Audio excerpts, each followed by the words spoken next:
going to go ahead and get started. Okay. Thank you guys for coming and doing this and taking time Yeah. in the middle of your day. We have Joe and Jamie Cox with us here today. So why don't you guys go ahead and just take a few minutes to talk about how long you've each been at Victory Faith and just a little bit about you, your kids, things like that. Yeah. All right. Okay. Yeah. I've been here for about 20 years and such a great church, and was here when our church was radically smaller, and now it's like really big for our area. And there's just so many different people, so many different lives, people to connect with. And Jamie and I have been married for getting close to a few years now. Yep, almost 3. And yep, and which is pretty awesome. And so we have a blended family, and just love God, love people, live a good life, and got some really cool kids. Yep. And That's true. yeah, they're awesome. And so I'm just really happy to be alive and to serve God right now. So yeah. Same. That's good. Yeah. So I've been at Victory Faith for almost 3 years. I came about a month before we got married. So all the transitions weren't happening at one time. It's a lot. Yep. And like Joe said, we have 7 kids between us. Most are adulting now and on their own, but it's still a big crowd when they all come over, and we love it with all their extras and their people. I work full-time as an accountant, and then Joe is on staff here at the church. Yeah. Yep. And I get spending privileges because she's an accountant, and I get my whole life mapped out. It's pretty awesome, You're welcome. which is absolutely I mean, needful. that's pretty great. Yeah. I needed Jamie in my life. We're organized. That's great. That's awesome.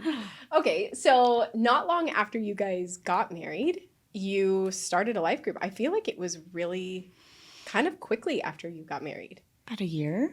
Yeah. Yeah. I think it was somewhere close to a year, or Yeah. we certainly, You guys we jumped right we in. at least started the process of starting one. Yeah. It sort of crashed and burned for the first few months, though. Yeah. Nobody came. No, nobody showed up. Yeah.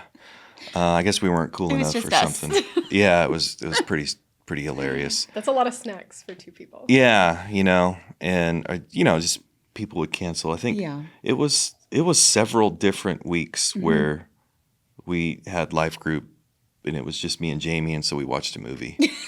Yeah. That's so good. Yeah. It's funny. It's something that actually a lot of people don't realize that's pretty normal. It can be Yeah. really normal when you Sure. first start a life group. Yeah. Sure. And then you invite all these people, or they try to connect with you online, and you're ready to rock and roll, and then Yeah. nobody shows They're up. not. And it's not something a lot of people talk about, but Right. it can actually happen to Yeah. anybody. Yeah. Yeah. So we had a few people that we knew that initially started coming, but then it just became people that we didn't know at all. And to where now I think our life group consists of people that we just got to know within the last year or so. And I think only one person in our life group is We knew relatively familiar. Yeah, that we knew before Right. life group started. And a lot of people, they've just been coming to Victory Faith for a week, a month, a couple months, and then they joined our life group either by just going on to the Connect Center and to the app and connecting all the way through, or somebody invited them, or we invited them. I've invited a lot of people, Yeah. and we've had a lot of people come to our life group, and they didn't really like it. They didn't think we were cool enough, I guess. So, but no, that's not really true. It's just, I don't know that our life group was for everybody, but Yeah. the ones that have locked in, they've become actually very close friends, and which is pretty awesome. That's Yeah, they're the ones that are supposed to be there. Yeah. So it's worked out just fine. Yeah. I think it's also good to know kind of what you said. Like, a lot of people have come, but they haven't necessarily stayed. Yeah. And I think that's just good. Even just your attitude towards that is kind of like, yeah, they just needed to find somewhere Yeah. that fits. Yeah. Yeah. Because we often tell people, try a life group. If those people aren't your vibe, then go That's try okay. to find Yes. another one. Yeah. Yeah. And we fully support it. And I've actually encouraged people who've been very up front of like, I don't think that's really for me. And I'm just like, hey, well, check this one out Yeah. because this one might be the right fit. That's cool. Yeah. Yeah. So what would you say was you're a pretty well-connected person here. Like, just, Yeah. I mean, you yeah. know a lot of people. Yeah. Honestly, it's weird. Like, yes, you're right. But Jamie probably is more connected to people in the last 2.5, 3 years Yeah. than I've connected to people in the last 15 years, just to be honest with you. So like, Yeah. if there was a connector between us, it would very much be Jamie would be heavy on that. I do definitely connect with people, but she's really gifted at that. Yeah. I would totally agree with that. Yeah. But you connected very quickly. I mean, you were meeting people and trying to remember names, meeting everybody when you first came Yeah. here. So you connect easily and quickly with people, kind of a quick, easy friendship maker, and you already were connected to people. So Yeah. you weren't lacking for relationships when you started your life group. So Right. what would you say was your biggest driver for deciding to start one? As two people who are busy, you both work full time, you got 7 kids between you. Yeah. You have a lot of friendships and extended family. So what would you say was your biggest reason for starting a life group? I can't imagine it was you just needed more to do. More to do, right? No. Yeah. Go Well, ahead. for me, I wanted more deep relationships with people. Wow. I don't need more surface level acquaintances. I have that at the grocery store when I check out, Yeah. or Yeah. the waiter that takes our food order, And so I just wanted to be able to grow in relationship with people, in a home setting. Because at church, that's not really the time or place that you can do that. Yeah. Because you're zipping around, you're going to the next service, you're picking up your kids, everybody's moving. Yeah. So that was my main reason Oh, I love for that. wanting to do a life group. That's cool. Yeah. Yeah, I think honestly for me, it's just what I really believe that the Lord is doing in our church at this time. And so there's a sense of conviction of like, yeah, we have to engage. And, Paul talks about present your bodies as a living sacrifice. And so what does that mean? That means that you just go all in. Wow. And you're willing to, open up your life and your home and your heart to people. Like when you come here on a Sunday to Victory Faith, in between services, there's so many people, and quite frankly, oftentimes as an introverted person, I feel terribly overwhelmed Yeah. by the need and by my own personal capabilities to get to know people, and the reality that there are so many that want relationship Yeah. and they desire it. That's what they came here for. That's what they're looking for. That's what they desire in their heart.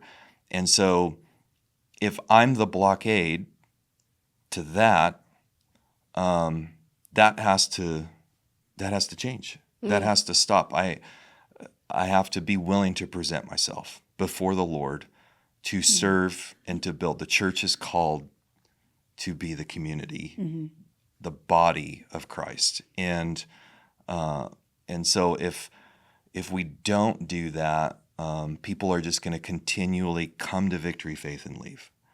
And we've seen that. Yeah. We had 1,000 more people than normal on Easter. Wow. And the following week, we went back to the normal amount. Yeah. 1,000 more people. I'm not exaggerating.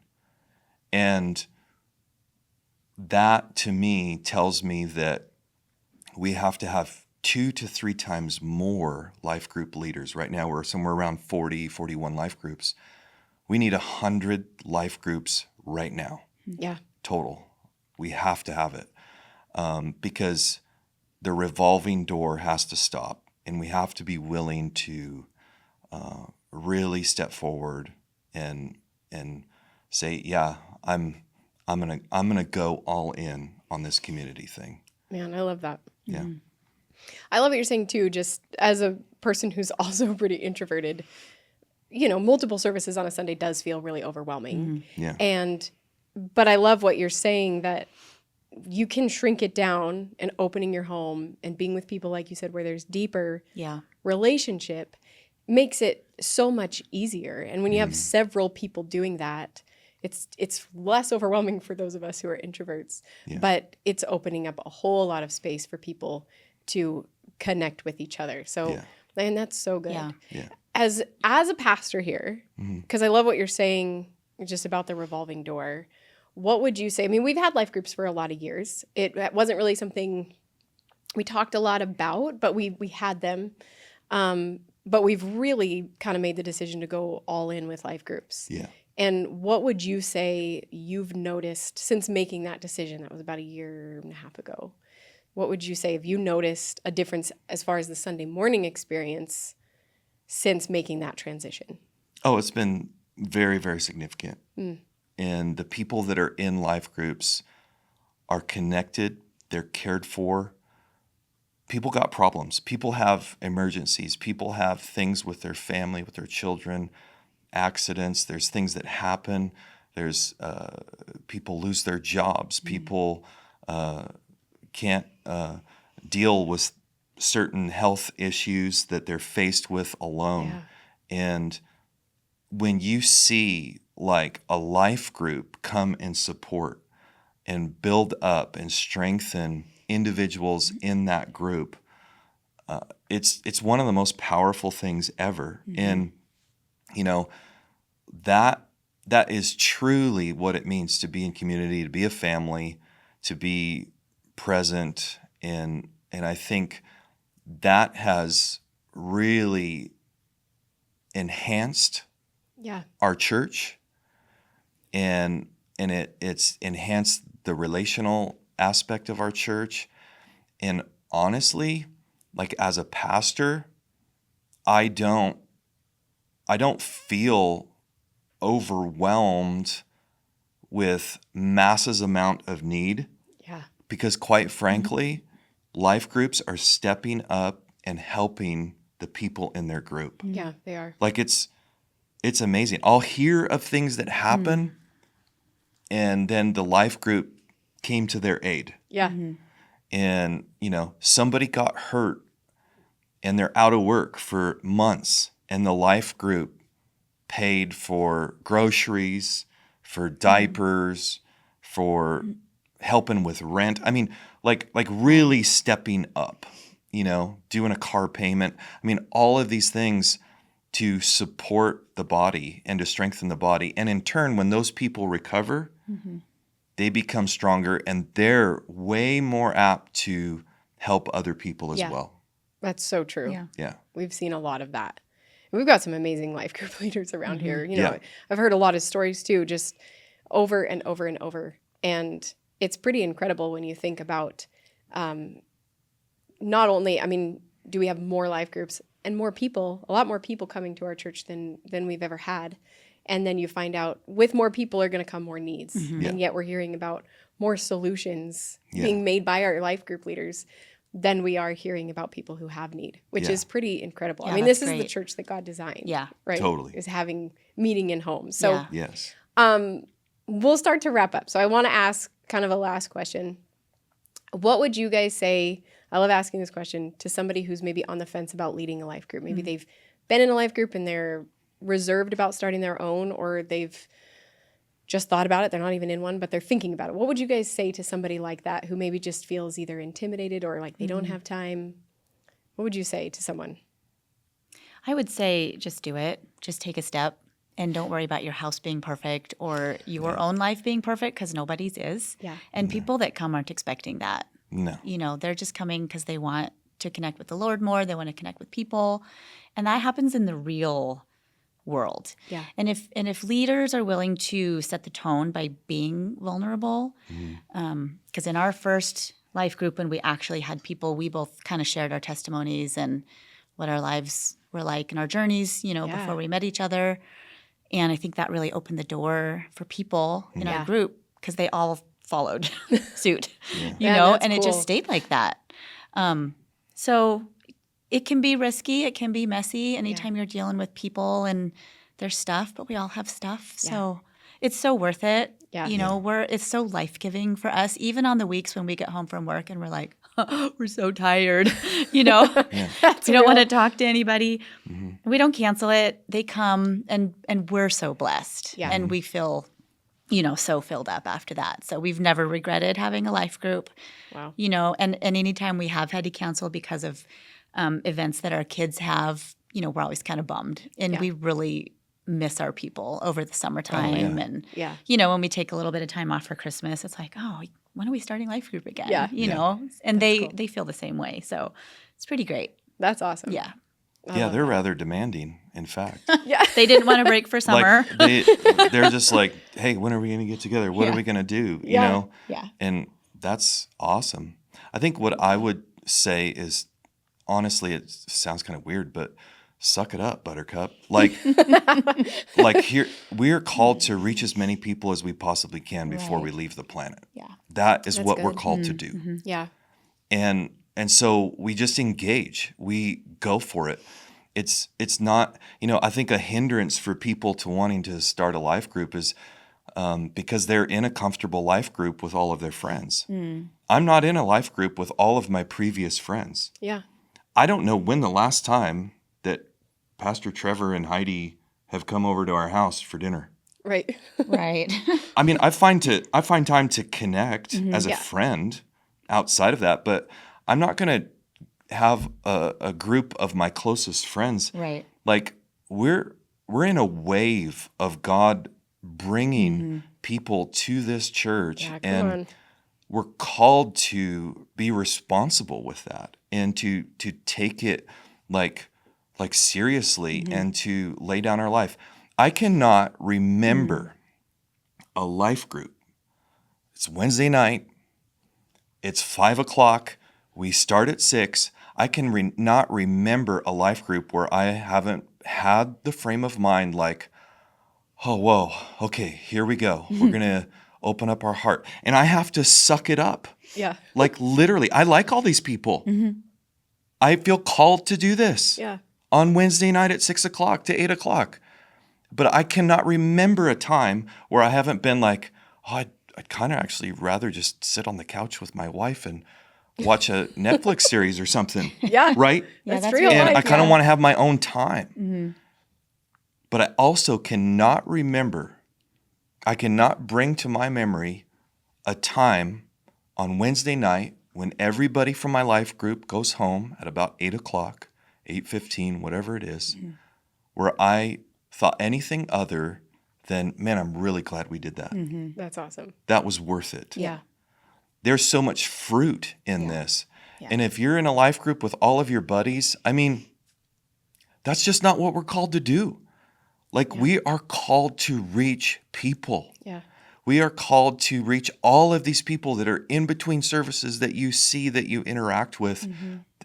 We need them in homes, connected in life groups. Yeah. They have to be.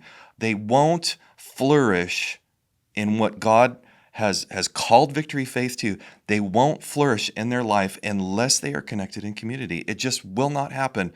Preaching is never going to be good enough. The worship leaders are never going to be powerful enough. It's going to happen in homes. It's going to happen because we present our bodies as living sacrifices. And I know I'm so direct and I'm so like intense about it, and it's, you know, but I just feel it to the core. Yeah. Pastor Trevor and Heidi, their life group is not full of all of their buddies. Right. Yeah. It is people that they hadn't hardly even known Yeah. at all. They met them on Sundays. They come to our life group. The lead pastor of our church is saying, I want new people in my life group that I've never met before. I mean, how accessible is that? That is the nature of Victory Faith. that's great. We are accessible. Yeah. We open our heart. We open our home. We open our lives that God might breathe on it. And that's what we need. We need 100 life groups right now. Right now at Victory Faith, we have to have 60 more. We just have to. We cannot fulfill the call of God on our life Right. unless we have 60 more life groups right now, That's so right true. away.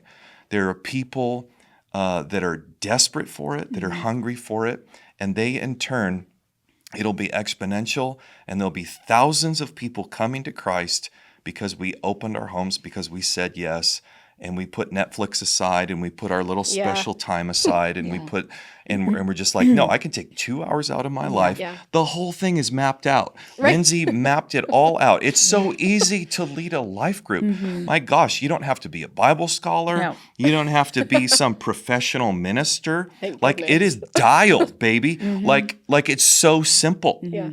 And so I just can't encourage, I can't stress, I can't urge enough. Like it's time to step out, and it's time to step forth and answer the call of God Yeah. on your life. I'm doing it. I'm not just telling people to do what Yeah, I'm not doing. That's true. Right. Yeah. Pastor Trevor and Heidi are doing it. You're doing it. You've been doing it for years and years and years with your husband. Like we believe in this. This is what we're throwing in for. Yeah. This is what we're laying down our lives for. And I know that there's great fruitfulness on the other side of Yeah. it, on the other side of our obedience. Man, that is great. I'm going to let us just end there. That is so good. Thank you so much for sharing your heart. And I'm going to probably wind up starting a second life group now because I'm even more motivated. But thanks, guys, for being here. Yeah. Thanks Yeah. for just being Yeah, thank vulnerable. you. And I love that you're leading with vulnerability because I think that is actually one of the top things that leaders need to do Yeah. and can be actually risky and hard. And the fact that you're doing it Yeah. and you're just your heart posture behind it's really incredible. So Yeah. Yeah. thanks for serving and coming here today and Yeah. talking with all of us about life groups. Yep. Yeah. Great. Thanks, Lindsay. Yeah.